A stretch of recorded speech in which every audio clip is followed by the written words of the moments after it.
Our next presenter is Alison Thorn. Alison is the Assistant Manager in the Industrial Energy Efficiency branch of the Department of Resources. Her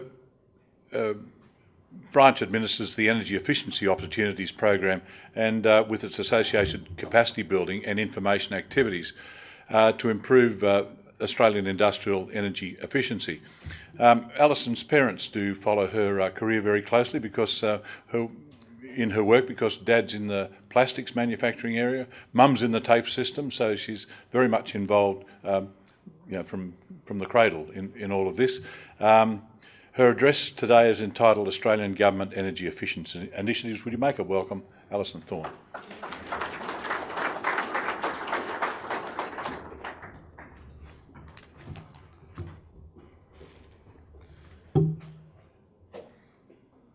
So thank you everyone for hanging in there and attending my presentation today. And thank you to EOS for inviting me. So I do work in the Department of Resources, Energy and Tourism. I'm in the Industrial Energy Efficiency branch. I'm going to try and tailor my presentation a little bit today to focus on some of the things I've heard you talking about over the last couple of days, so hopefully you'll be able to take something away from it. I'm going to start out providing a bit of an overview of some of the national policy initiatives that are underway, particularly focusing on the industrial sector because that's the main area that I work in. And I also want to look a little bit about what energy efficiency assessment skills are and how we've used research and knowledge that we've gained from industry to try and tailor some of the approaches that we do for both the existing workforce as well as the emerging workforce. But first of all, I wanted to talk a little bit about energy management and why energy efficiency is so important. So managing energy use is one of the most significant issues facing companies and governments today. So the government's role concerns prudent management of energy use and its associated risks. The aims are about improving energy productivity, lowering energy costs, reducing emissions, and improved reliability of supply. So it's really important that we get the right mix of policy and programs so that we can improve the uptake of clean energy efficiency, as well as demand-side participation. I'm continuing in the data and graphs sort of way of things that we've had today. You may have seen this graph before. It's from the International Energy Agency, and it looks at the important role energy efficiency will play in improving long-term and medium-term, short and medium-term global emission reduction targets. So the new policies proposal, the line up at the top, that includes carbon pricing, energy efficiency and end-use policies, as well as support for low-carbon technologies. But you can see in the data on the right-hand side, of the abatement up to 2020, energy efficiency will account for over 70% of that abatement. And as we move into 2035, it'll account for around 40%. So energy efficiency is really important in doing this because it's available now and it's cost effective in the short to medium term while clean energy technologies are still picking up. So while energy efficiency is clearly very important, there's still a lot of barriers that we're trying to address in terms of skills gaps and shortages so that people are able to do this. Of course, I should talk a little bit about the Clean Energy Futures package. Obviously, the carbon price commenced in July 2012, and revenue from the carbon price will help us to assist households as well as to support jobs and competitiveness and then drive investment and innovation in clean energy future. But I encourage you to have a look. The Clean Energy Futures website is cleanenergyfuture.gov.au, and that's got a lot more information. Just touching on some of the packages that are available through the Clean Energy Futures package. Specifically, the Jobs and Competitiveness program is about assisting the most emissions-intensive activities. There's also a lot of financial assistance plans to help support investment in clean energy and energy efficiency technologies. And another really good one is the Energy Efficiency Information Grants Program, which is providing assistance to industry associations and community organisations so that they can develop resources and tools that can help the companies and the communities within their remit. Another big one that's obviously close to our area is the Extension of Energy Efficiency Opportunities Program to include networks, new developments and medium energy users, but the medium energy users is on a voluntary basis. So some of you may be familiar with those expansions. looking a little bit beyond the Clean Energy Futures package, there's a lot of other initiatives that have been going on for quite some time and have had some enhancements or expansions under the Clean Energy Futures. So the Living Greener website is a website for households that provides information on living more sustainably and includes energy saving tips. And obviously in both the households and commercial building sectors, we have rating schemes for homes as well as for commercial buildings. The HVAC high efficiency system strategy is a strategy that's trying to drive long-term improvements in HVAC by looking at the whole of life of HVAC efficiency. Low Carbon Australia, I'm not sure if you've come across that one. They help provide financial solutions for companies by teaming them with investment agencies and banks to try and encourage action on energy efficiency and low cost and cost-effective carbon reductions. And I'm sure you're familiar with things like the minimum energy performance standards and the associated labelling that goes along with that. What I do want to talk about the Energy Efficiency Opportunities Program in a little bit more detail. So the EO program is a legislated program, and it came into effect in July 2006. And basically it requires large energy users, that being users who use more than 0.5 petajoules of energy per year, to report on their energy use and on the savings that they can identify. So the program requires a rigorous assessment process that's to a regulated standard, and companies have to report opportunities with up to a 4-year payback. So one of the really interesting things about the program is that while participation in the program and the reporting of opportunities is mandated, implementation of the opportunities is not. That is a business decision, but they do have to talk about whether they will or won't implement those opportunities. So the program's trying to address information failures that might impede decision-making for energy efficiency opportunities, and also to try and build industry capability and capacity to identify opportunities. So the diagram that I've got up there is from our recent publication, The Continuing Opportunities. So each year we release a publication which shows the key findings and savings that have been identified. But what you can see there in 2010-11, of the sort of, almost 6,000 petajoules of Australia's energy use, 31% of that has come from companies that are using more than 0.5, so they're in the EO program. And then a further 34% of that is from electricity generation. And as you know, some of those that use over 0.5 since July last year participate in the EO program. So to give you a bit more idea of what the program's about, the program follows a rigorous assessment framework that has 6 key elements, and participants have to meet key requirements in each of these. Leadership is really important, so getting that senior management support to help drive the program and help support its outcomes. The program strongly supports energy efficiency assessments that you really need a range of people from across the organisation to undertake the assessment. It can't all just be the engineers, or it can't just be sort of a facility manager or whoever it might be. You need those ideas and the people with a diverse range of skills. Listening to some of the talks today, importantly for this group, I think information data analysis is really crucial for energy efficiency assessments. Without the right data that you capture through good metering and good monitoring of all the equipment, whether you be in mining or manufacturing or commercial buildings, that's really important to identify the good quality opportunities. And that then follows into opportunity identification and being able to evaluate those opportunities to make those business decisions about whether they're worthwhile implementing.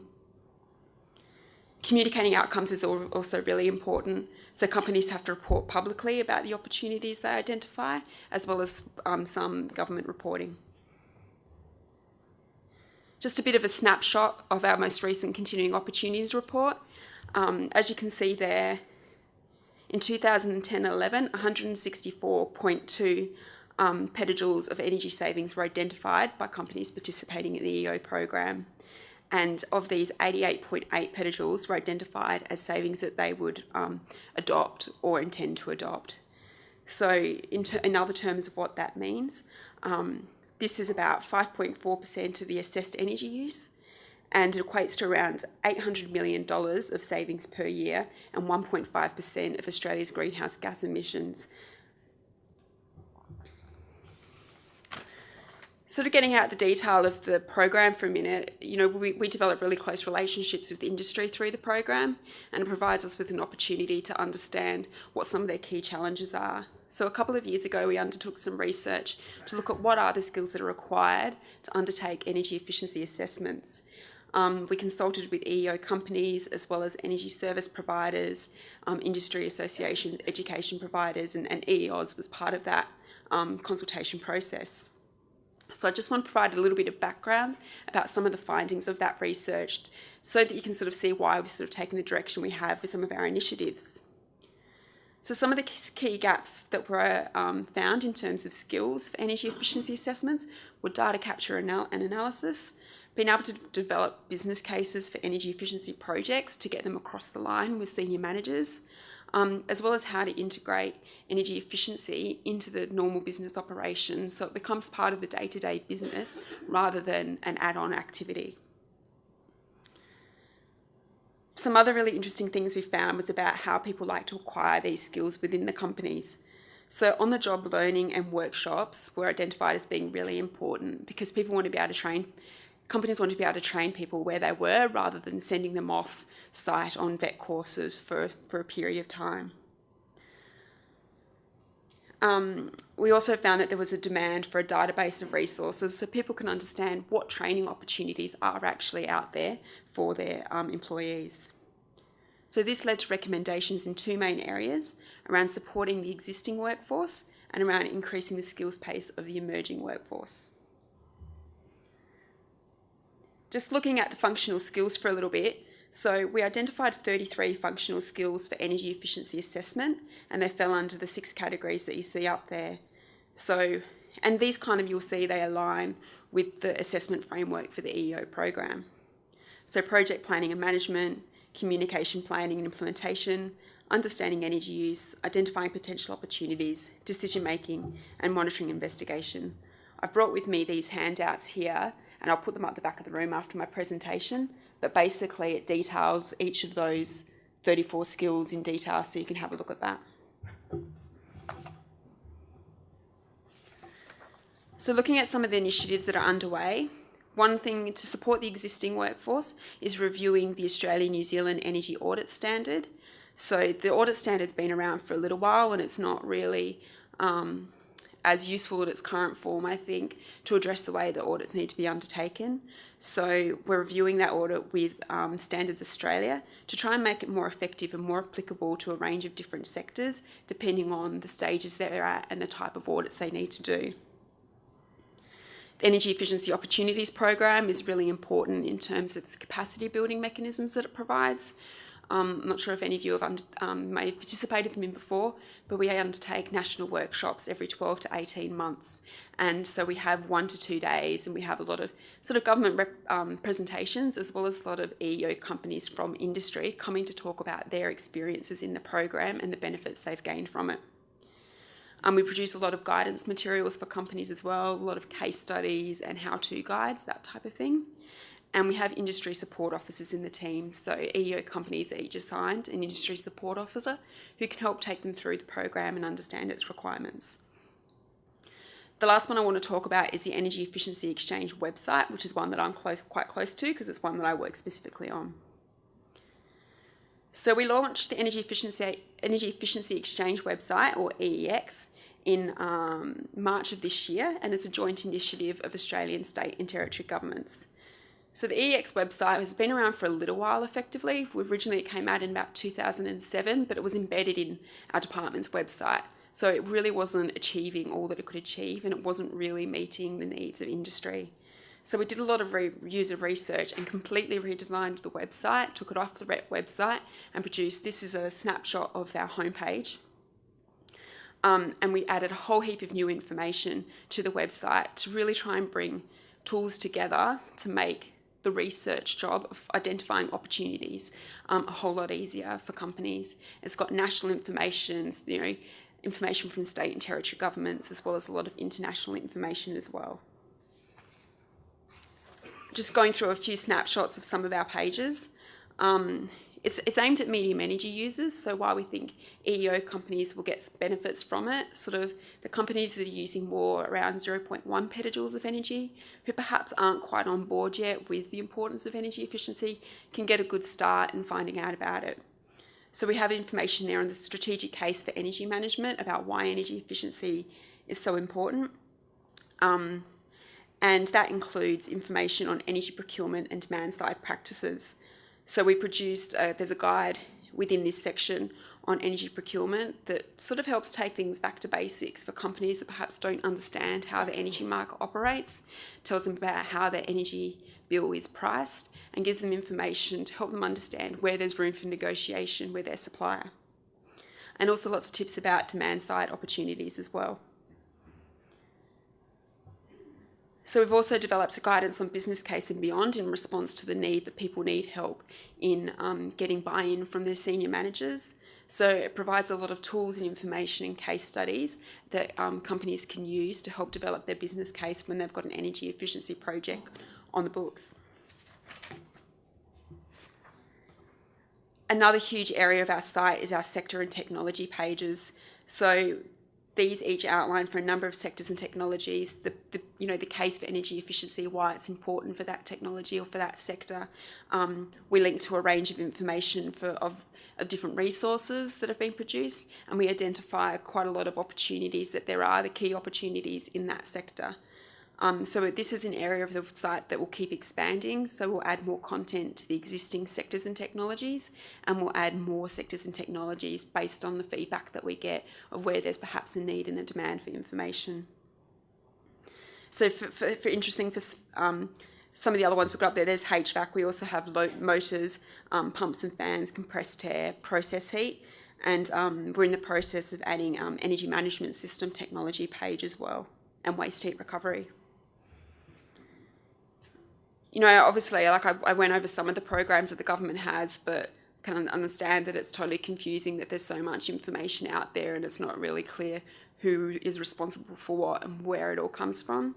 So we've developed a business support section of the website, which tries to pull that information together so that companies can get right to the information that they need.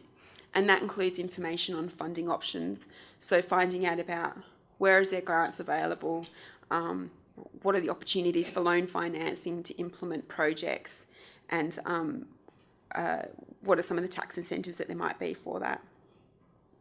So EX website is still fairly new, but we're adding to it as we go, and we're really proud of it.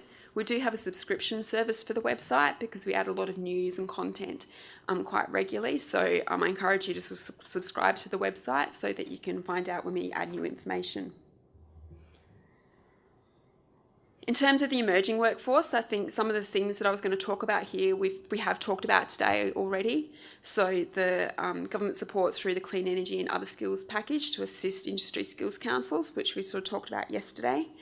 In addition, the New South Wales government has been quite active in this area with energy efficiency training programs and a green skills and energy efficiency strategy to try and subsidise training and support for businesses.